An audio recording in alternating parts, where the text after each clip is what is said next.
Hi guys, I want to do a video of various ways to install Linux. I think there's this misconception that in order to use Linux, you have to give up Windows. That's not true. Linux is a versatile operating system. There are several different ways to install it, not of all which require you to meddle with your hard drive and potentially lose your data. I think the misconception is compounded by some people in the Linux community who want to say you're not a real Linux user unless you give up Windows.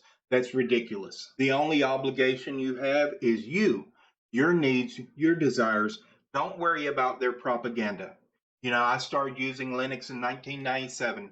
Windows 95 was the operating system around then. It crashed a lot. But Linux didn't. I installed Linux and it was my only operating system until I installed OS 10 for 3 years. I went back to Linux after that. But when Windows 8 came out, my needs had changed. So I installed Windows 8 alongside Linux. Why did I do that? I got into gaming again. I wanted to play all the games, not just some of them, not even most of them, but all of them. I wanted the choice to play all games. So I installed Windows. Now, was I some great expert Linux user because I only used Linux for over a decade? And did I somehow become a bad Linux user because I stopped doing so? No, that's ridiculous. You don't have to give up and sacrifice the things you want to do in order to prove to somebody else you deserve to use Linux. Besides, I've been using Linux longer than many of them have been using the toilet, so it really doesn't matter if they validate me or not. So let's disregard them and let's continue on serving you and taking care of your needs. Now, the first thing I want to talk about is something most people don't think about. Now, you got to take a USB stick, you got to put Linux on the USB stick, and then you install from the USB stick. That's the most common way to install Linux. But do you know that you can take another empty USB stick, such as this USB 3.0 128 gigabyte I got from Walmart for 20 bucks. It's pretty fast, and if you take it while it's empty and plug it in when you reboot your computer to install Linux, you can select it and install Linux right to it. You can treat it just like you would a hard drive, update all your packages, do everything you normally would, but it's a USB stick you can unplug, take to another computer, boot your Linux distro up there with all your files, everything set up the way you want to, and use it there. You can update the kernel, you can switch out packages. It's the same as a hard drive, but you can stick your Linux installation in your pocket.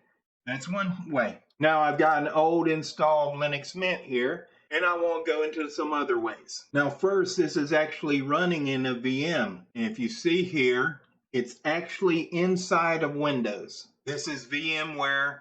You also have VirtualBox, which I don't recommend. It's buggy. Or you can use Windows Hyper-V. But that's a way to install Linux alongside your Windows. Use it at the same time you're using Windows in a virtual hard drive, sort of a pretend hard drive. But let's go over some other ways you can install it. Here's the way everybody knows about the erase disk and install Linux Mint.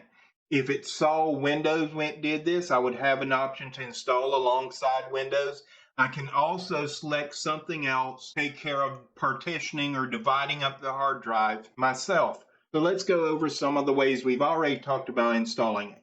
You can install it to a USB stick. You can also install it the same way to an external hard drive that you can take with you as well. You can install it in a VM as you see here. This is VMware, but you can also install it in VirtualBox, which is buggy, or Windows Hyper-V. Another way you can install it, if you just want to use the command line, is within Windows as WSL2.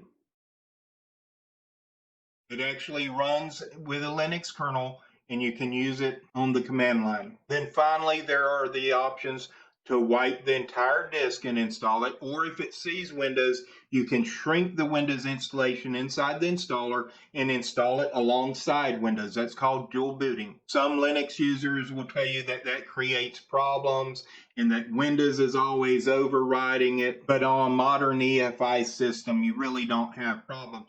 But if you do, here is a little program, Disk Genius. Now, the main problem you will have, if you have a problem, is that it will just change the boot order. So if we go into Tools here, set UEFI BIOS boot entries, select that, and you've got a nice graphical little interface so that you can add your Linux UEFI partition again, and it will find it on next boot. Now, I specifically did not go into exactly how to install it inside a virtual machine because VMware, Hyper-V, and VirtualBox are all a little bit different. So you have to read the documentation for each one. But it may surprise you to know that Stack Overflow did a survey of developers in 2019. They do it every year, but the 2019 one, they asked them their most loved platform to develop on. 83% of them said Linux. Then they asked them the primary operating system they use. Only 25% of them said they use Linux on the desktop as their primary operating system. A lot of people who are developing for Linux,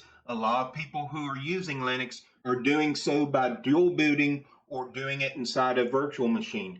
And if you have a virtual machine, you can have multiple Linux distributions and you can choose which one you want to boot. And you don't have to reboot Windows. You can boot them, shut them down, boot another one without ever rebooting Windows. So I hope this video was informative and helped somebody out.